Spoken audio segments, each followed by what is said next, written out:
On this edition of Falmouth in Focus, local students get a hands-on preview of a future without college, and they're just fine with it. And a walk through timeless tales at Highfield Hall brightens up the holiday season. This is Falmouth in Focus, and it starts right now.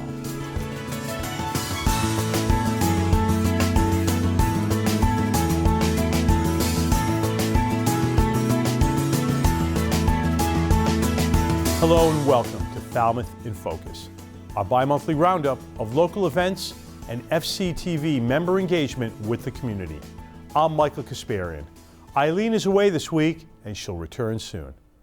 The Falmouth Police recently briefed citizens about its policies on responsible use of force.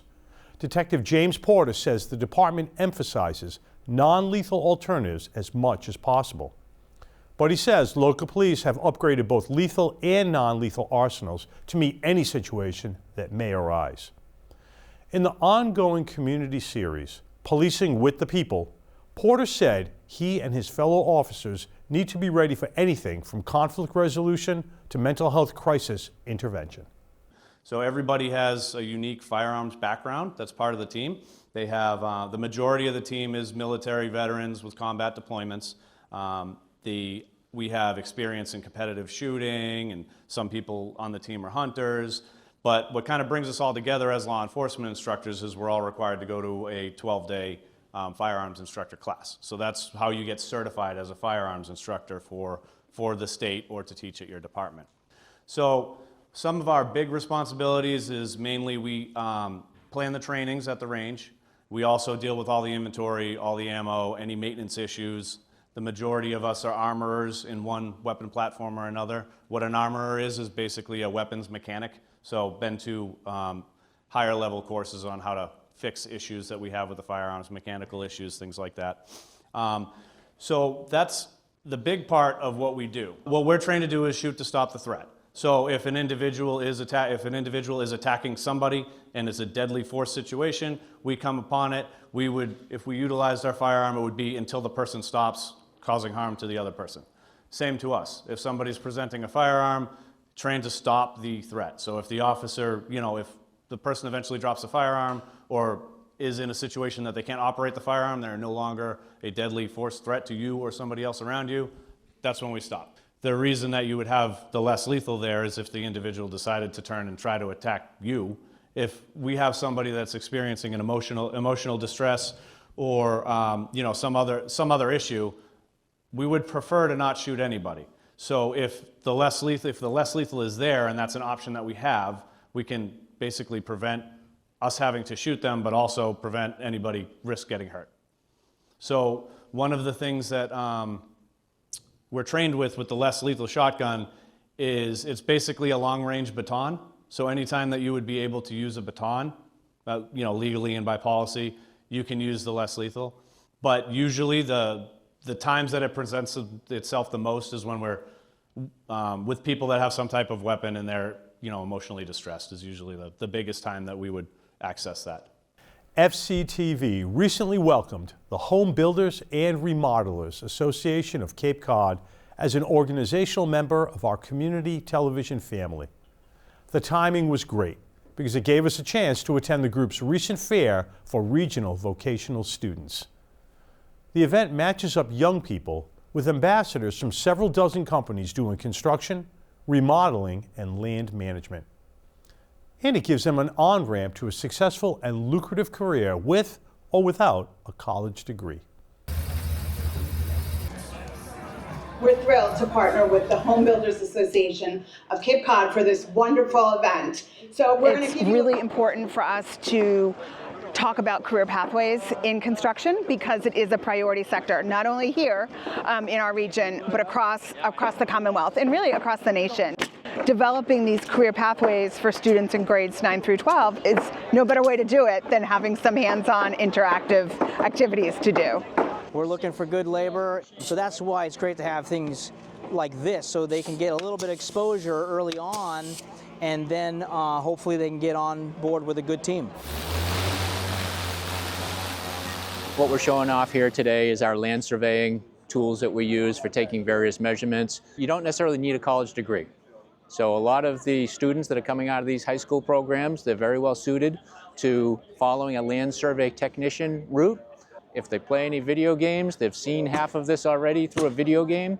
A lot of the graphics drivers that we use in our CAD programs are actually video game drivers, whether they're using GPS, whether they're using a laser scanner, whether they're using a LiDAR-mounted drone. There is no limitation, there's no ceiling. I like to tell people I get paid to work out. I was climbing trees like crazy as a kid. Yeah, a little bit afraid of heights when I started, but you get over it pretty quickly. Nice. Most days it's beautiful to be outside, sometimes it's not, but everybody who's got that energy and they can't sit still, this is a perfect job for them. You go right into it and you can make a pretty good amount of money doing the trades. So I think that's why it's become very appealing. It's right away getting in there, learning all the stuff, and it's skills that you can also carry through life. I mean, you can do your own work on your own house. We want to cut the ridge, right? My dad always had little projects around the house. I knew how to use a saw in like 6th grade.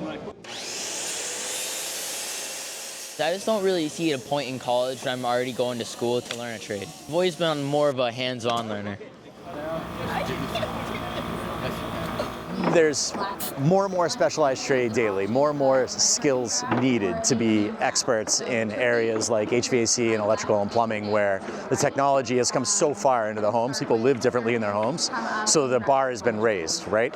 From the carpentry to the equipment, everything is more complex and elevated than it's ever been before, requiring more and more skilled trades, better jobs. Because we all rely on a good in-house workforce, any way we can get more access to training and to bring our staff up together, you know, it's a differentiator in all the companies. We're back in a moment with a celebration of Wampanoag heritage, and later, a holiday journey is open at Highfield for all to experience. Mom, can you get this one? Si, mi amor. I'm sure they will love it. Hey, how are you? Good, how are you doing? Got some toys to donate. All right. Thanks for your donation. Thank you very much. No matter how you choose to give, your donation sends a message of hope to millions of less fortunate children across America, so they too can enjoy the magic of Christmas.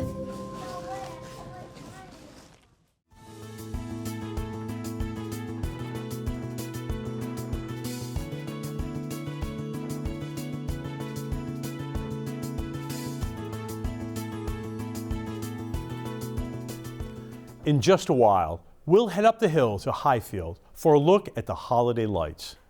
But first, let's look at an earlier occasion at the Hall when members of our community came together to celebrate the language, dress, and ritual of our town's Wampanoag history. Natasuis Kisikiuiel, Nu Tomas Masipiat Kana Tai Masipiat. My name is Growing Elm. I also go by Vani. I am Mashpee Wampanoag and I live in Mashpee.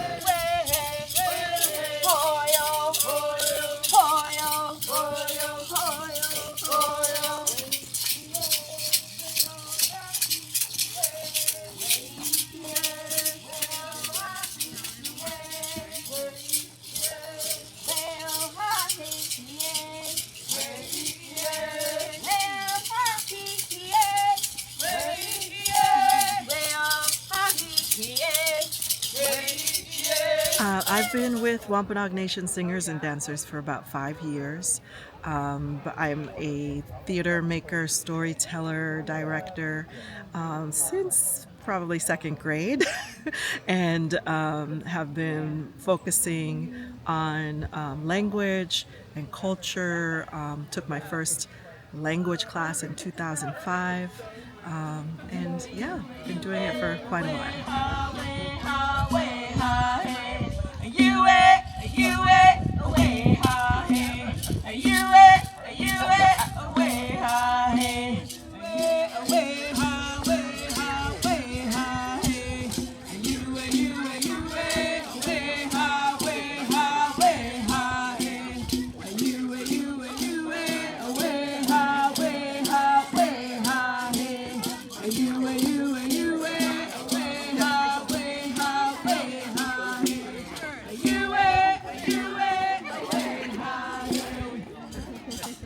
Owe onge, we he owe onge. Owe onge, we he owe onge. Owe onge, we he owe onge. Owe hiye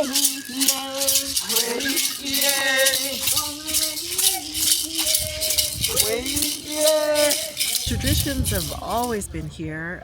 Folks who come here could, recognize that they are on indigenous land.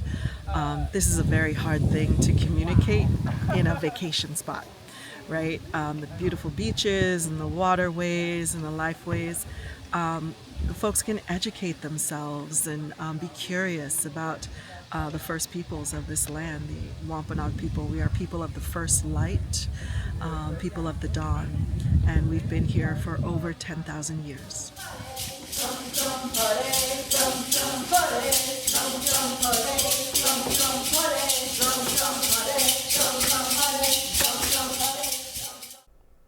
St. Barnabas' Church recently hosted the Alternative Gift Market, which gives local consumers a chance to shop for friends and loved ones while also supporting great causes. Here's a look. I'm Judy Hirschfield-Bartek, and we are here today on Veterans Day weekend on a beautiful fall day as part of the Alternative Gift Market. It's our 18th annual Alternative Gift Market. This is a collaborative between interfaith congregations in Falmouth, Massachusetts. We have 20 nonprofits that you can learn about what they do, the important impact that they have on local, regional, and international organizations. Basically, people come, they learn about 20 different nonprofits, and then decide, based on a shopping list, of donating to that nonprofit. Then it's an opportunity to have others learn about that nonprofit, because for each organization that you donate to, you get a little card that describes what that organization does. And then for the holiday, a new and different way to spread cheer is to give that card to someone else as a gift. I founded Justice for Housing right after I was released from federal prison. Our goal is to house formerly incarcerated returning to the community after incarceration. Last year we housed over 123 individuals through our SHARP program, which is partnership with the housing authorities. We partnered with Boston Housing Authority, Cambridge Housing Authority, Brookline. Now we're trying to branch down to Falmouth. What happens when families go to prison?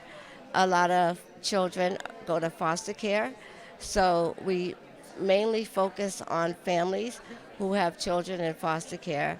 We reunited 67 mothers with their children. Hi, my name is Susan Hudds, and I'm with the Companion Animal Program, which is known as CAP. We're a therapy dog program here on the Cape, and owners and their pet dogs go to training with us, extensive training, to become a therapy dog team, and we visit all across the Cape. We have 84 teams at the present time. We have 100 members, and 84 of them have dogs and are visiting. The others are supportive in many ways. We visit about 37 care facilities across the Cape, some of them once a month, some of them twice a month. We also have a wonderful opportunity to learn about gifts that are made from nonprofits throughout the world. And so you can buy gifts also to give to other people, such as beautiful glassware and bags, pocketbooks, scarves. So you can walk away with something in addition to donating to organizations, and do something that's not just good for the organization, but also an opportunity to give something meaningful to another person. And when we come back, the 12 scams of Christmas.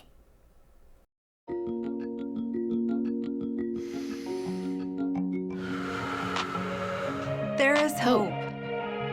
Share your thoughts. Talk to us. Be a lifeline. You are not alone. You are not alone. You are not alone. You are not alone.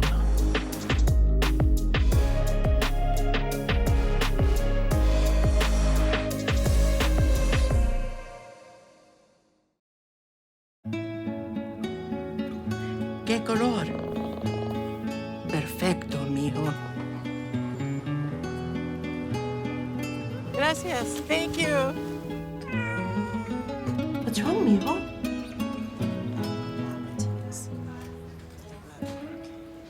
Donating to a pet's medical care is one of the many ways you can help families in your community. Pets and people belong together. Learn more at petsandpeopletogether.org.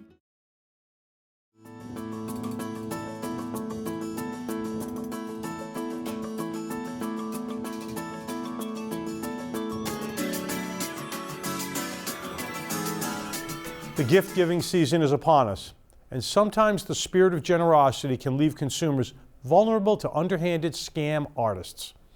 It's the kind of story that Consumer Assistance Council over in East Falmouth sees all the time. Bruce Blackwell from the council stopped by FCTV to offer a holiday-themed warning to seasonal shoppers.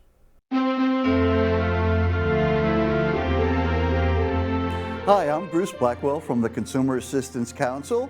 I'm wishing you a happy holiday, and I'm here to warn you about the 12 scams of Christmas. Scam 12 are fake holiday apps. These are Santa Claus trackers, an opportunity for your kids or grandkids to talk to Santa. If they take a small deposit, beware, probably not safe for you. Scam number 11 is the puppy scam. This is a really mean one.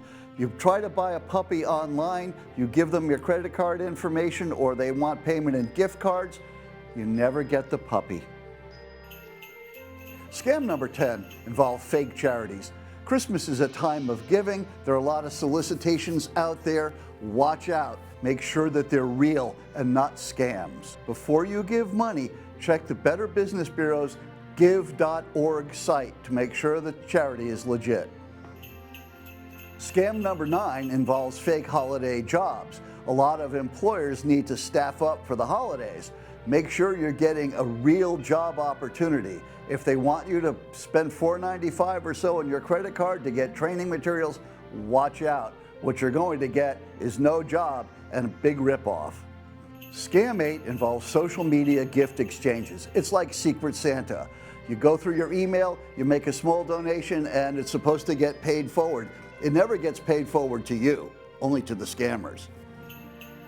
Scam 7 involves fake toll collection notices that you might get from, say, Mass Easy Pass that says you didn't pay a toll and you need to pay it online. Don't. Check it out with Mass Easy Pass first.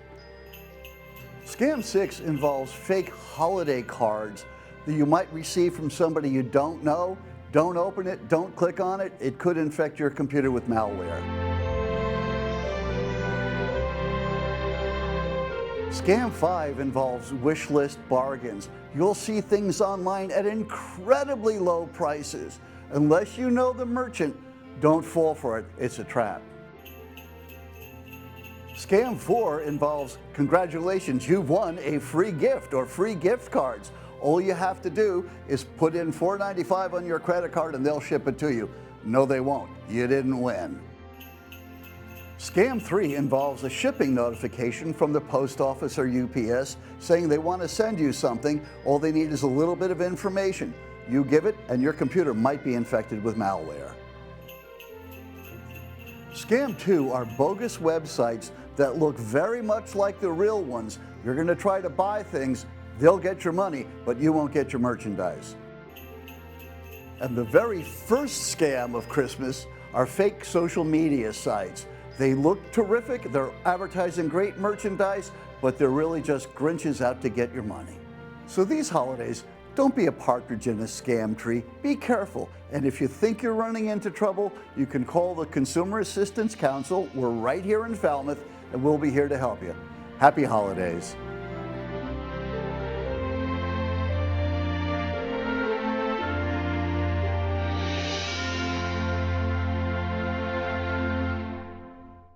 The magic is back at Highfield Hall with this year's holiday theme entitled Timeless Tales, a literary journey. Of course, you should go see it for yourself, but here's a quick preview you can enjoy from the comfort of your own surroundings.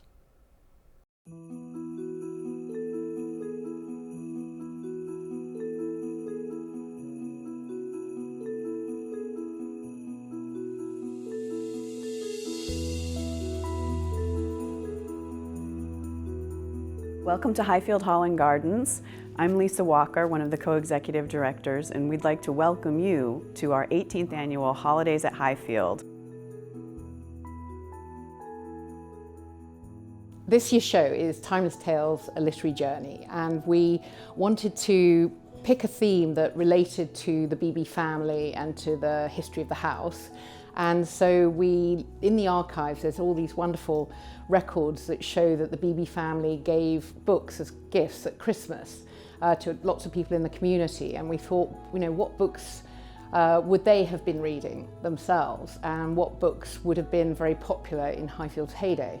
And so that's why we alighted on the idea of doing 7 rooms with 7 different books from that era, and that are still known and still popular today. What better way to open the exhibition than to use the beloved Narnia wardrobe as our sort of entry into this imaginary world. We created this incredible wardrobe, filled it with fur coats, which we borrowed from the Falmouth Theatre Guild, and created this entryway into the show.